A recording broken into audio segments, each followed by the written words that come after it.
बिस्मिल्लाहिर्रहमानिर्रहीम। अस्सलाम वालेकुम। आप देख रहे हैं वॉइस ऑफ पंजाब और मैं हूं आपका होस्ट, आपका दोस्त चौधरी शाम नवाज़।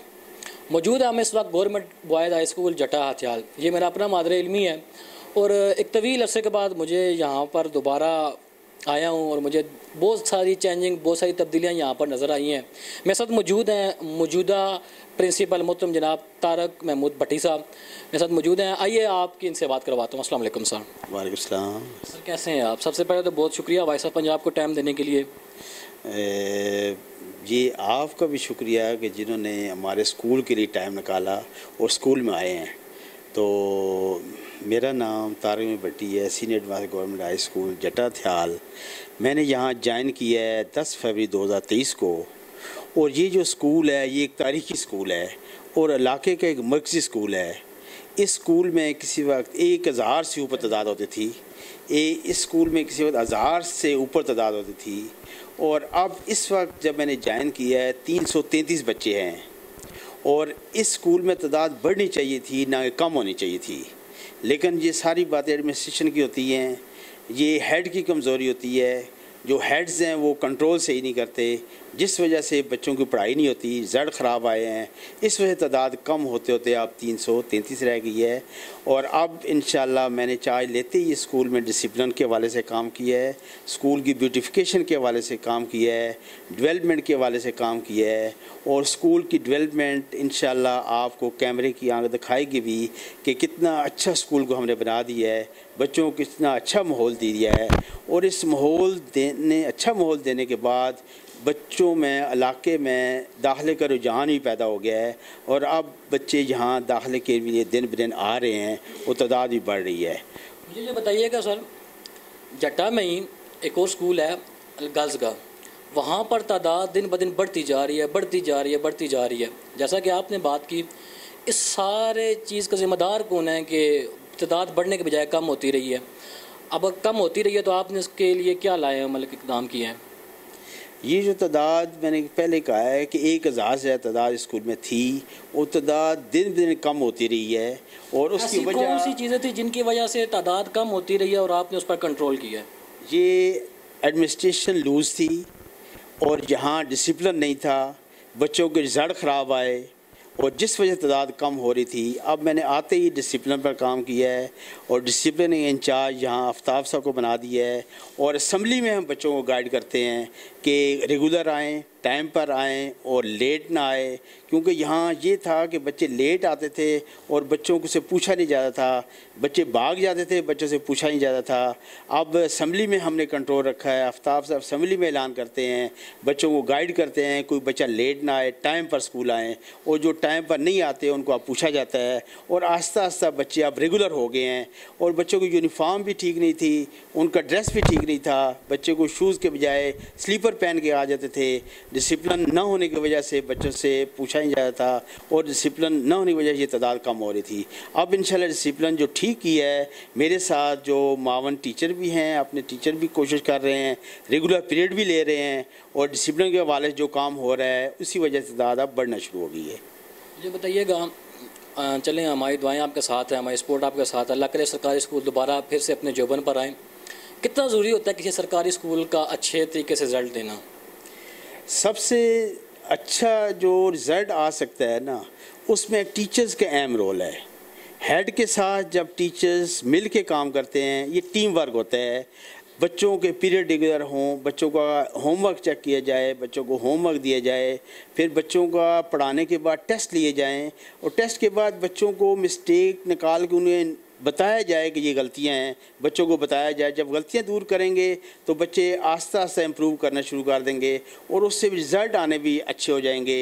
तो सबसे जो दारोमदार है रिज़ल्ट का, पढ़ाई पर और डिसिप्लिन पर होता है। ये दो चीज़ें जब स्कूल में ठीक हो जाएंगी तो इंशाल्लाह रिज़ल्ट भी अच्छा आ जाएगा और तादाद भी बढ़ेगी इंशाल्लाह। सरकारी स्कूल के हवाले से दो बातें ज़ुबान ज़द आम हैं। पहली बात ये है कि सरकारी स्कूल में सिफारिश चल जाती है, ये भी बात है। और दूसरी बात जो मशहूर है वो ये है कि सरकारी स्कूल में बहुत ज़्यादा मारा जाता है। क्या कहेंगे इन दोनों बातों के बारे में? ये बात जो आप कर रहे हैं सिफारिश की, ये किसी वक्त सिफारिश बहुत ज़्यादा चलती थी, लेकिन अब सिफारिश नहीं चल रही। उसकी वजह यह है कि अगर हमारे स्कूल, किसी भी गवर्नमेंट स्कूल में हेड की पोस्ट खाली हो या टीचर की पोस्ट खाली होती है, हर टीचर ने अपने मोबाइल से अप्लाई करना होता है। गवर्नमेंट के सिस्टम सिस का दे दिया है, जिस पर टीचर ने अप्लाई करना होता है अपनी ट्रांसफ़र के लिए। जब टीचर अप्लाई करता है 3 चीज़ों में मेरिट बनता है। वो मेरिट क्या 3 चीज़ों में बनता है कि उस टीचर का अपने घर से डिस्टेंस कितना है और जिस स्कूल से आ रहा है उसने वहाँ कितने साल स्टे है। मेरा ये सवाल नहीं है, मेरा सवाल ये है क्योंकि बच्चों के हवाले से सिफारिशें सरकारी स्कूल के जो मास्टर्स होते हैं वो कबूल कर लेते हैं। किसी का चाचा, ताया, काउंसलर, MNA, MPA, नाज़म, कोई वडेरा हो गया, चौधरी मलिक हो गया, कोई भी हो गया, किसी ने कॉल कर दिया सर मेरा बच्चा नहीं आएगा या मेरे बच्चे को प्रायोरिटी दीजिएगा, आगे बिठाइएगा, पंखे के नीचे बिठाइएगा। मैं इन हवाले से बात करूँगा आपसे, बताइएगा क्या अब भी ऐसा होता है? अच्छा, ऐसे है कि अब आजकल इंटरफेयर नहीं है, क्योंकि जब एक बच्चे हमारे पास स्कूल में आते हैं ना, वो सारे बच्चे टीचर्स के लिए बराबर होते हैं, उनको बराबर ट्रीट किया जाता है और एक ही जैसा लेक्चर दिया जाता है। हाँ, उन बच्चों को हम ज़रूर आगे बैठाते हैं। एक बच्चे की आई साइड वीक है, उसको नज़र कम आता है, या एक बच्चा सुनता कम है, उसको हम पीछे से उठा के आगे बैठा देते हैं ताकि वो आसानी से सुन भी सके, देख भी सके। इस लिहाज से हम खुद टीचर करते हैं, लेकिन बाहर से इंटरफेयर नहीं होती। मारते हैं, ये तासुर भी बहुत ज़्यादा है कि सरकारी स्कूल में मार पड़ती है, और मैं खुद यहाँ पे पढ़ा हूँ कि मुझे वाकई पता है कि मार पड़ती है। अब भी मारते हैं। आप जो बात कह रहे हैं ये पुरानी बात है। ये आज से 20 साल पहले टीचर मारते थे बच्चों को, और बहुत ज़्यादा मारते थे। अब गवर्नमेंट ने एक ऐलान कर दिया है कि मार नहीं प्यार, और मार से मना कर दिया गवर्नमेंट ने। अब टीचर को बच्चों को मार नहीं सकता, वो बच्चों को समझा देता है, अच्छे से के पढ़ा कर उनको गाइड करता है, फिर बच्चों से काम लेते हैं। मुझे बताइएगा यहाँ पर तालीमी सहूलियात कौन कौन सी हैं? तलीमी सहूलियात के लिहाज से जो सबसे बेस्ट है, जो गवर्नमेंट बच्चों को बुक्स फ्री दे रही है, ये बहुत बड़ी सहूलत है। आजकल के दौर में बुक्स इतनी महंगी हो गई हैं कि गरीब जो वालिदैन हैं वो बुक्स ख़रीद नहीं सकते। ये सबसे बड़ी सहूलत है। फिर दूसरी सहूलत ये है कि बच्चे की 20 रुपये से फ़रोग़ तलीम फ़ंड है, और 20 रुपये में बच्चा यहाँ आगे पढ़ता है। जबकि इसके मुकाबले प्राइवेट स्कूल देखा जाए 2000, 3000, 5000 पर मंथ भी लेते हैं।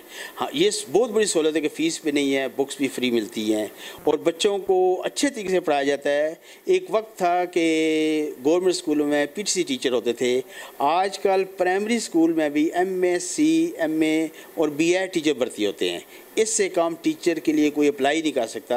जब क्वालिफाइड टीचर आ गए हैं तो उसी लिहाज से आप बच्चों को पढ़ाते भी अच्छे तरीके से हैं, उनके रिजल्ट भी अच्छे आते हैं।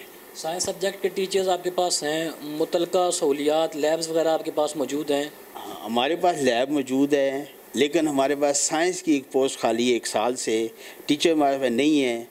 हम ये भी मुतालबा करते हैं कि हमारे पास साइंस का टीचर जो केमिस्ट्री का गया है उसको अल्टरनेट दे दी जाए ताकि वो भी हो जाए। लेकिन हम कमी तो पूरी कर लेते हैं कि हमारे पास MSc टीचर्स हैं, उनकी मदद से हम बच्चों को अच्छा पढ़ा लेते हैं। मुतलका टीचर 1 साल से पोस्ट खाली है और कोई नहीं है? 1 साल से केमिस्ट्री का टीचर पोस्ट खाली है, नहीं है। आपने रिकमेंडेशन भेजी है ऊपर? बिल्कुल रिकमेंडेशन भेजी हुई है और महकमे को इन्फॉर्म किया हुआ है, और अब महकमा कब ऑर्डर करता है हम तो इसका इंतज़ार कर रहे हैं। बताइएगा और कौन सी सहूलियात का यहाँ पर फुकदान है, कौन सी कमी है, कौन सी चीज़ें आप कहते हैं कि ये होनी चाहिए?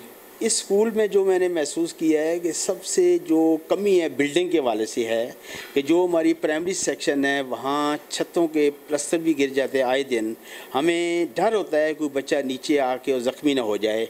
ये प्राइमरी की जो बिल्डिंग है टोटली ये डेंजरस है और ये इस काबिल नहीं है कि हम वहाँ बैठा सकें, लेकिन मजबूरी है। बाहर बैठाते हैं तो गर्मी बहुत तेज़ है, बच्चे कैसे इतनी गर्मी में बैठ सकते हैं, हमें मजबूरन काम लेना पड़ता है। हम मुतालबा करते हैं कि हमारे पास स्कूल की बैक साइड पर एक पुरानी 100 साल बिल्डिंग है जिसका ना छत है ना उसकी खिड़कियां दरवाजे हैं। वो दीवारें भी आए दिन गिर जाते हैं, हमें ख़तरा है कि कोई बच्चा नुकसान ना हो जाए, किसी बच्चे को ज़ख्मी ना हो जाए। लेकिन हम इसलिए मुतालबा करते हैं कि वहाँ पर अगर एक हॉल बन जाए, 6 कमरे बन जाए, बिल्डिंग नहीं मिल जाए, हमारे प्राइमरी के बच्चे अच्छे तरीके से वो पढ़ भी सकते हैं और एग्ज़ाम जो होता है उसमें हॉल में बच्चों के लिए एग्ज़ाम की सहूलत भी। पीने का साफ़ पानी की सहूलियात, वाशरूम्स वगैरह हैं? वाशरूम हैं, पीने का साफ़ पानी है, हमारे पास बोरिंग है, वो पानी हमारे पास ठीक है। अच्छा, मुझे बताइएगा पिछले दिनों पंजाब के जितने भी टीचर्स हैं उन्होंने बड़ा ज़बरदस्त किस्म का एहतजाज किया है लीव इनकैशमेंट और आपके वो पेंशन्स वगैरह के हवाले से। क्या आप लोग भी इसका हिस्सा रहे हैं? अगर रहे हैं तो मुझे बताइएगा, क्या वो मसला हल हो चुका है या नहीं हो चुका? वो जो एहतियाज हुआ है वो सिर्फ ना जो एजुकेशन डिपार्टमेंट का था, वो पंजाब पूरे के हर डिपार्टमेंट शामिल थे उसमें, और वो एहतियाज लाहौर किया हुआ है। और हमारे पिंडी से भी टीचर और हर महकमे के, हेल्थ के भी गए हैं, एग्रीकल्चर के भी गए हैं, वहाँ बहुत बड़ा एहतियाज हुआ है वहाँ पर लाहौर में। और वो एहतियाज यही था कि एक तो पंजाब गवर्नमेंट ने तनख्वाहें फेडरल के मुताबिक नहीं बढ़ाई थी, वो एहतियाज था। दूसरा, लीव इन कैश में जो कट लगने जा रहा है वो ये बहुत बड़ा नुकसान है गवर्नमेंट सर्वेंट का। अगर एक टीचर की पेंशन होती है ना 50,000 रुपया, उस नोटिफिकेशन के बाद 15,000 पेंशन होगी। अगर कम्युनिटेशन एक टीचर को 60 लाख मिलता है, उस नोटिफिकेशन के बाद उसको 20 लाख मिलेगा। अब एक टीचर या कोई भी गवर्नमेंट सर्वेंट करता है नौकरी तो इसीलिए करता है कि जब रिटायर होगा उसको हैंडसम अमाउंट मिलेगी, उसकी पेंशन अच्छी हो जाएगी, उसके अखराजात हो सकते हैं। जब ये कट लग जाएगा तो टीचर्स क्या, हर गवर्नमेंट सर्वेंट जो पंजाब में है उसके लिए वो नुकसान है। मसला कहाँ तक पहुँचा? एहतजाज अभी भी जारी है, नहीं जारी? जहाँ तक हमें मालूमात है कि मोहसिन नकवी साहब ने इस पर काफ़ी ज़्यादा काम किया है, तो अब जो फ़ैसले हो रहे हैं क्या आप उससे सेटिस्फाइड हैं? वो जो वज़ीर आला साहब ने हमारे एहतजाज के बाद एक नोटिफिकेशन करके तनख्वाहें फेडरल के बराबर कर दी हैं, वो तो उनका अच्छा इकदाम है। लेकिन लीव इन कैश में जो नोटिफिकेशन वापस लेना था वो भी तक नहीं लिया गया।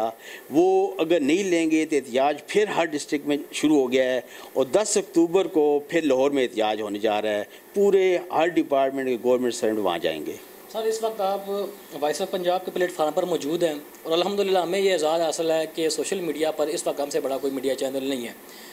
बताइएगा, हमारे वॉइस ऑफ पंजाब के मीडिया चैनल के थ्रू लोगों को, यहाँ के अहले इलाका को क्या पैगाम देना चाहेंगे ताकि वो आपके पास अपने बच्चों को भेजें? प्राइवेट स्कूल में जगह फिल है, सरकारी स्कूल खाली हैं, आखिर में कोई पैगाम दीजिएगा। मैं आखिर में ये पैगाम देना चाहता हूँ कि अब हमारे स्कूल की जो ब्यूटिफिकेशन डेवलपमेंट का काम हो गया है, इसको देखकर और स्कूल के एडमिनिस्ट्रेशन, स्कूल का डिसिप्लिन देखकर अब आप फैसला करें कि आपके स्कूल बच्चे कहाँ अच्छे तरीके से पढ़ सकते हैं, किस स्कूल में बच्चों को पढ़ना चाहिए, किस स्कूल, गवर्नमेंट स्कूल में जितने क्वालिफाइड टीचर हैं प्राइवेट स्कूल में नहीं होते। हमारा कोई टीचर MSc से कम नहीं है, और इसलिए मैं इलाके के अवाम से एक अपील करूंगा, अपने बच्चों को स्कूल में आके दाखिल कराएं और बच्चों के अच्छे मुस्तकबिल के लिए यहाँ बच्चों को लेकर आएँ, और इंशाल्लाह हम अच्छा माहौल देंगे और बच्चों के रिज़ल्ट भी अच्छे होंगे। और इंशाल्लाह जो हमने आप डिसिप्लिन और अच्छा माहौल पैदा किया है, मुझे उम्मीद है कि एनुअल तक और अगले साल इंशाल्लाह बच्चों की तादाद 600 से ज़्यादा हो जाएगी। मेरे साथ मौजूद थे गवर्नमेंट बॉयज़ हाई स्कूल जटा हथियाल के प्रिंसिपल। आपने इनकी बातें सुनी हैं, और मुझे पूरी उम्मीद है कि आपने इन बातों पर यकीन भी किया होगा, उस पर अमल करते हुए सर ने जो आपसे अपील की है कि अपने बच्चों को प्राइवेट स्कूल से उठाकर दोबारा सरकारी स्कूल में भेजें, तो मुझे पूरा यकीन है कि इंशाल्लाह आप इस पर अमल करेंगे। होता भी यूँ ही है कि जब जिस वक्त तक आप अपने बच्चों को सरकारी स्कूल में नहीं भेजेंगे, उस वक्त तक सरकारी स्कूल्स की भी हालत बेहतर नहीं हो सकेगी। मैं उम्मीद करता हूं कि इस इंटरव्यू को सुनने के बाद आप अच्छा रिव्यू देंगे और अपने बच्चों को सरकारी स्कूल की तरफ भेजेंगे। देखते रहिए वॉइस ऑफ पंजाब। अस्सलाम वालेकुम।